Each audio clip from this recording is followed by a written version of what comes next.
Todos nos han castigado alguna vez de pequeños, con más o menos intensidad, y puede que haya funcionado o no. Entonces puede que alguna vez te hayas preguntado, ¿realmente castigar funciona? O a lo mejor es verdaderamente la mejor forma de educar, porque yo creo que sí que suele ser la más común. Bueno, soy Alicia, estudio psicología y en el día de hoy te voy a explicar la psicología que hay detrás del castigo. Bueno, en primer lugar os voy a explicar qué es el castigo. El castigo, ¿vale? Para entenderlo, primero tenemos que remontarnos a los principios de la psicología. La psicología nació como el estudio de la conducta, ¿vale? Es decir, la conducta como acciones que hacemos el ser humano externas y observables. Es decir, no como una mente pensante y que, pues eso, como lo tenemos a día de hoy, simplemente pues con nuestras acciones. Por tanto, de aquí empezó con el condicionamiento clásico, ¿vale? Que puede que os suene, de un tal Pavlov, que hizo un experimento con unos perros, y posteriormente llega Skinner con el condicionamiento operante, de manera que entiende que el ser humano, pues las conductas se modifican gracias a refuerzos y castigos, ¿vale? Así como el condicionamiento clásico es a través de estímulos externos, el condicionamiento operante es refuerzos y castigos. El refuerzo es como premiar, ¿vale? Vamos a entenderlo así. El refuerzo y el castigo puede ser tanto positivo como negativo. No en el sentido de bien o mal, sino en el sentido de dar o quitar. El refuerzo tiene como finalidad que aumentes la conducta que acabas de hacer. Por tanto, el refuerzo se da justo inmediatamente después de que la persona o el sujeto haya hecho algo. Por ejemplo, hoy he hecho mi cama. Por tanto, un refuerzo positivo sería que mi madre me da algo que me gusta, ¿vale? Porque positivo es dar. Y me da una piruleta como premio. Entonces yo voy a asociar que cuando hago la cama he hecho algo bien, porque mi madre me premia. Después, el refuerzo negativo sería quitar algo que no me gusta. Yo hago la cama y mi madre me premia quitándome las verduras de la comida, ¿vale? Y por otro lado tenemos el castigo, ¿vale? Que el castigo es yo hoy no hago la cama y como castigo positivo lo que hacen es obligarme a no solo hacer mi cama, sino encima hacer la cama de todos mis hermanos. Eso sería un castigo positivo, porque le estás dando a la persona, al niño en este caso, algo que no le gusta hacer, ¿vale? Y después el castigo negativo sería quitarle algo que le gusta, es decir, ¿no has hecho la cama? No pasa nada, te quito el móvil, no pasa nada, no sales con tus amigos, ¿no? Que eso es lo más típico, ¿no? Entonces, bueno, una vez teniendo esto más o menos claro, que de primeras puede ser un poco liante, pero de verdad que es súper sencillo, entendemos que el castigo tiene por finalidad evitar una conducta. Es decir, tú cuando le quitas el móvil a tu hijo, lo que quieres es evitar que no haga la cama, ¿vale? Es decir, que haga la cama, ¿vale? Vaya. Es que hablando en negativo esto es un poco más lioso. Una vez entendido que el castigo sirve para evitar algo negativo, de normal pues una conducta en un niño, profundizamos un poco más. Y es que hay muchos factores que influyen en el castigo en sí. Tenemos que tener en cuenta pues la intensidad, la contingencia, si es que el niño estaba informado de que se le iba a castigar, si es que hay alguna otra alternativa, si el castigo era evitable, si acaso está dado con una finalidad de que yo te castigo, pero a la vez pues aprendes porque das una alternativa y una enseñanza junto al castigo o no la das, ¿no? De si el castigo se pone nada más, se genera la conducta negativa o se hace un día después o media hora después, ¿vale? Por tanto, hay un montón de cosas que influyen en la efectividad del castigo, ¿no? Que hay que tener en cuenta. Por tanto, el castigo debe de ser algo proporcional a lo que ha hecho el niño. El niño también debería de saber si se le va a castigar, por qué se le va a castigar, con qué se le va a castigar. Debería de saber por qué es castigado. Debería de saber, debería tener una alternativa, ¿no? A decir, vale, yo he hecho esto mal, Entonces, ¿qué es lo que debería de haber hecho si no? ¿No? Porque, pues, si es muy claro, ¿no? Si haces la cama pues, o no la haces, pues puede ser más claro para el niño, pero si, por ejemplo, un niño no comparte contigo y tu hijo le insulta, y entonces como, pero su mamá no quería compartir conmigo, ¿qué hago si no quiere? Pues tú ahí lo que tienes que hacer es explicarle al niño, ¿no? Que pues la alternativa que había, que era pues entenderlo, hablar con un monitor, intentar conversar con el niño. ¿Se me entiende? Bueno, por otro lado, el castigo también puede, a pesar de que la finalidad sea algo pues positivo, ¿no? Y es que el niño deje de hacer algo que no conviene, puede tener pues efectos negativos, ¿no? Y efectos indeseables, cosas que no queremos que pasen o que no esperamos que pasen. Como por ejemplo, reacciones emocionales que puedan impedir que el niño aprenda lo que tiene que aprender. Es decir, tú de normal intentas castigar a tu hijo con la intención de que aprenda algo, y es que pues tiene que hacer la cama, es que no tiene que hablar mal a sus padres, no tiene que hablar mal a sus compañeros, ¿vale? Pero si, por ejemplo, el castigo es desproporcionado a lo que ha hecho, puede que eso le siente tan mal. Es decir, si el niño no hace la cama y tú le castigas un mes sin... O sea, yo estoy dando un ejemplo y lo que para mí es desproporcionado. Después cada uno pues pone su ajuste, ¿no? Pero si el niño no hace la cama y tú le castigas un mes sin salir con sus amigos, bueno, a lo mejor, o sin tablet, a lo mejor es un poco desproporcionado, ¿no? Entonces puede que eso genere tanta rabia en el niño que no comprenda bien lo que... O sea, la gravedad que tienen sus actos, ¿no? Porque le estás castigando por algo que puede ser bastante leve, con un castigo bastante fuerte para él, ¿no? Entonces él se centre más en la repercusión negativa que en entender por qué hay una repercusión negativa. Después también conductas de evitación o de escape, que el niño pues no quiere hacer el castigo o se resista, o incluso también que podamos generar reacciones de ira y pues pataletas muy fuertes o conductas que pueden ser incluso peores que lo que estamos corrigiendo, ¿no? En plan, peor el remedio que la enfermedad. Por tanto, tampoco es lo que queremos. Y por último, también una generalización, ¿no? de la situación, y es decir, que a lo mejor el niño puede no entender bien, o sea, puede asociar ciertos elementos al castigo, pues que no son. Por ejemplo, es que hay veces que me cuesta explicarme, ¿vale? Entonces voy a poner un ejemplo que como que no tiene mucho que ver, pero para que entendáis. Los niños, depende de la edad, ¿no? Porque a cada edad tienen un pensamiento, pero son muy literales. Por ejemplo, si habéis visto Matilda, hay una escena en la que el padre le castiga y le dice, es que a las personas malas hay que castigarlas cuando se portan mal. Por tanto, Matilda se queda con eso y como es una niña, en vez de entender que se refiere a los niños, dice las personas malas. Entonces, como su padre también se porta mal con ella, lo que hace Matilda es hacer una jugarreta para castigar a su padre porque se ha portado mal, ¿vale? Esto es más una generalización y una asociación de conceptos que no están realmente bien conectados con lo que se pretendía del principio, ¿no? O sea, porque realmente el padre no es lo que quería decir. Por tanto, es muy, muy necesario utilizar las palabras correctas, un castigo proporcionado y una buena comunicación. Bueno, llegamos a los inconvenientes y a la utilidad del castigo. El castigo es útil. El castigo puede ser útil si la conducta realmente es muy agresiva, ¿no? Por ejemplo, pues cuando es peligrosa para gente de su entorno o para él mismo, pues puede ser muy útil. O también el castigo solo es útil, ¿vale? Si se refuerza con un aprendizaje, ¿no? Porque aquí me paso a los inconvenientes. Y es que el inconveniente del castigo, ¿vale?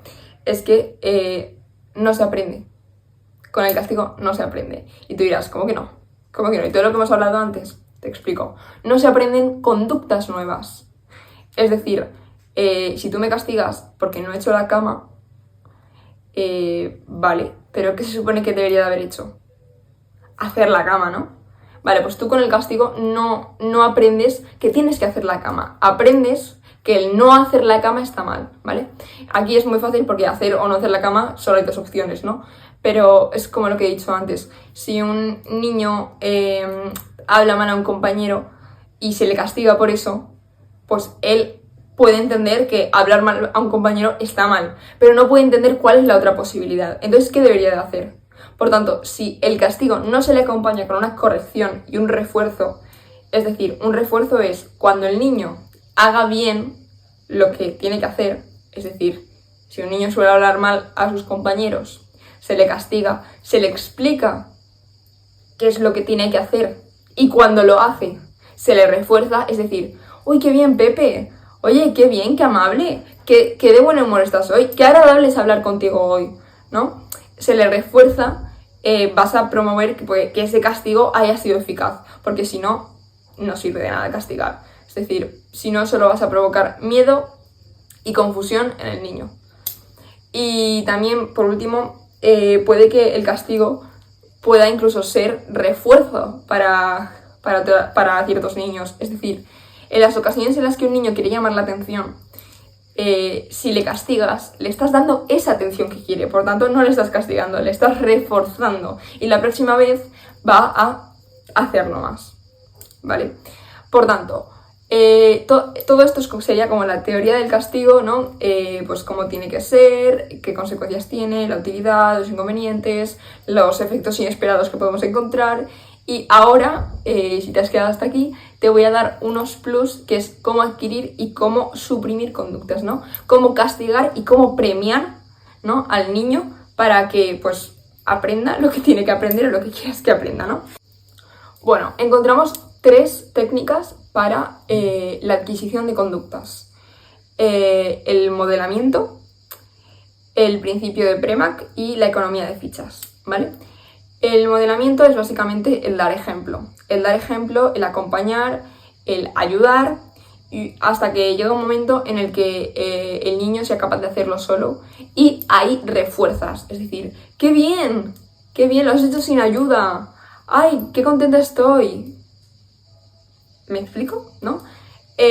O sea, si el niño pues no puede andar y tú le coges de las manitas cuando anda y de repente anda solo, pues tú le premias, ¿no? Porque cuando el niño, de hecho esto pasa, que si el niño de repente anda, bueno, suele pasar más con el habla, ¿no? Si el niño de repente habla y cuando se le habla no se le refuerza, es decir, le da igual, en vez de decir, ¡ay, qué bien! No sé qué, dime más, mamá, papá, mamá, ¿sabes? Si no se le refuerza, si no se le estimula, el niño deja de hacerlo.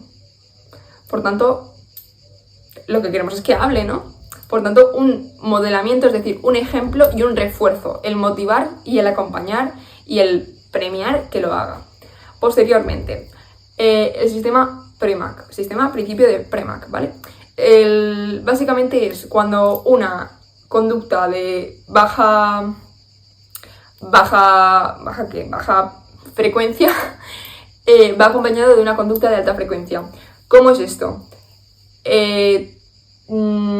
Vale, queremos ir al parque, ¿vale? Pero hay que limpiar el cuarto. Por tanto, limpias el cuarto y después vamos al parque, ¿vale? Y si el niño todos los días aprende que si limpia el cuarto, baja al parque, es más probable que llegue un momento en el que el niño limpie el cuarto sin que tú se lo tengas que decir, ¿vale? Porque asociará esos 2 momentos, que es, en plan, si limpio el cuarto, mamá me bajará al parque, ¿vale? No tiene mucho más misterio.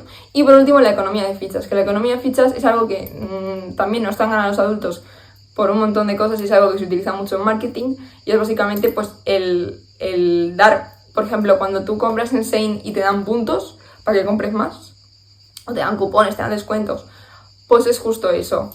A mí, por ejemplo, de pequeña lo que me hacían era una tabla con gomets, ¿no? Que eso es... ¿Qué es? ¿Te has lavado los dientes? Un gomet. ¿Has hecho la cama? Otro gomet. ¿Te has portado bien hoy? Otro gomet. Y cuando tienes X gomets, una piruleta. ¿Vale? O sea, es así de sencillo. Es acumular ciertas cositas hasta que llegas y le das un premio, ¿no? Por ciertas conductas que el niño, pues, va aprendiendo y va consiguiendo hacer independientemente sin que tú se lo digas. Y bueno, ya nos pasamos al otro punto, que es la supresión de conductas. Es decir, yo no quiero que mi hijo pues, se porte mal, que no haga la cama, que hable mal a otros niños, ¿vale? Las maneras de corregir esto son 4, ¿vale? El castigo, el tiempo fuera, la extinción y la sobrecorrección. El castigo ya hemos hablado, ya hemos dedicado mucho tiempo a hablar de ello, por lo tanto lo bajo. El tiempo fuera es básicamente quitarle la atención al niño. El ejemplo más claro que te doy es, un niño está molestando en clase, tú avisas, como profesora, ¿no? Me pongo en... por favor, el próximo que hable se va fuera. O sea, es así, el próximo que hable se va fuera. El niño sigue hablando sin dar ninguna explicación porque ya la has dado antes, se coge al niño, se le acompaña del brazo y se le saca fuera. Se sigue dando la clase. Y cuando pasa un tiempo, Pepito, ¿puedes ir a por tu compañero y ponerle al día? Sin darle absolutamente ninguna atención, porque tú en el principio ya has advertido de lo que iba a pasar. Entonces tú al niño no le estás dando atención, no le estás reforzando y estás corrigiendo la conducta. Estás haciendo que el niño deje de hablar porque le has sacado de clase, ¿vale? Después, la extinción. La extinción es básicamente que el niño deje de hacer algo, ¿no? Ya sea por el castigo, ya sea por el tiempo fuera, ya sea pues porque no le haces caso. Por ejemplo, un niño habla todo el rato, contesta cuando no levanta la mano, ¿vale? No pasa nada. No levanta la mano, no te escucho, se le ignora. Entonces, el ignorarle, pues llegará un momento en el que el niño se tenga que comportar como el resto. Y cuando se comporte como el resto será cuando tú le des atención. Entonces eso será, pues eso, una corrección de la conducta para que el niño aprenda cómo tiene que comportarse, ¿no? Que esto también es muy útil cuando, pues eso, lo que os digo antes, porque hay veces que el castigo puede ser reforzador. Entonces tú no puedes estar corrigiendo al niño, llamando la atención todo el rato, porque al final es lo que quiere. Entonces lo ideal es ni caso, y cuando se tranquilice le haces caso, porque lo que quiere el niño es que le hagas caso. Entonces, ¿cuándo le tienes que hacer caso? Cuando se porte bien. Fin. Y por último vamos con la sobrecorrección, que esto es bastante curiosa, y es que la propia mala conducta, es decir, la propia conducta negativa y que queremos evitar y extinguir, va a ser su castigo. Es decir, el niño le roba 3 cromos a su compañero, no te preocupes, que ahora todos los días vas a tener que darle 2 cromos a tu compañero que no tengas repetidos, ¿vale? Por ejemplo, es que esto me hace mucha gracia porque cuando lo explicó mi profesor en clase, dijo que cuando él daba clase en el instituto, una vez que pues había el típico graciosito de clase, entonces no paraba de hacer bromas, no paraba de hacer bromas, no paraba de hacer bromas. Entonces cada vez que hacía una broma, paraba toda la clase y decía, venga chicos, madre mía, vamos a dar un aplauso porque Pepe ha hecho un comentario súper gracioso. Un aplauso, entonces eso la primera vez puede hacer gracia. Pero si el chico está haciendo todo el rato bromas, va a llegar un momento en el que lo que tú estás haciendo se vuelve contraproducente, porque tú estás buscando el aplauso del resto, ¿no? El reconocimiento del resto, pero cuando te lo dan la vuelta, ¿no? Cuando te lo sobrereconocen y es como que te están... es que no encuentro la palabra, ¿no? Pero como que te están dando la vuelta a la situación, ¿sabes? Te están diciendo de manera irónica que estás siendo gracioso, entonces llega un momento en el que cuando lo exageras tanto, pues como que empieza a ser incómodo, ¿no? En plan, que tu profesor pare la clase para aplaudirte, para decirte lo gracioso que ha sido la broma que has hecho cada 5 minutos, ¿no? No sé si he explicado, no sé si se ha entendido muy bien, pero bueno, ese es el punto. Y bueno, hasta aquí el vídeo, creo que ha quedado bastante largo, pero espero haberme explicado lo mejor posible, espero haberte ayudado. En conclusión, el castigo tiene que ser proporcional, tiene que ir acompañado de un refuerzo. El niño tiene que estar avisado de por qué va a ser castigado, de con qué va a ser castigado, etc.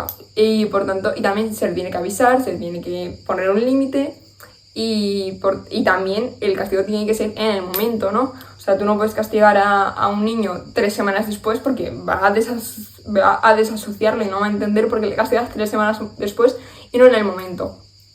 Por tanto, tiene que ser en el momento, proporcionado, que el niño esté avisado, bla, bla, bla, bla. Bueno, espero que te haya ayudado el vídeo. A mí me encanta hablar de estas cosas, ¿no? Porque son cosas que estudio en clase y que pues me apasionan. Y bueno, ya está. Si te ha gustado, pues puedes darle like, puedes suscribirte y esas cosas, compartirlo con quien creas que le pueda ayudar. Y ya está. Un beso. Chao.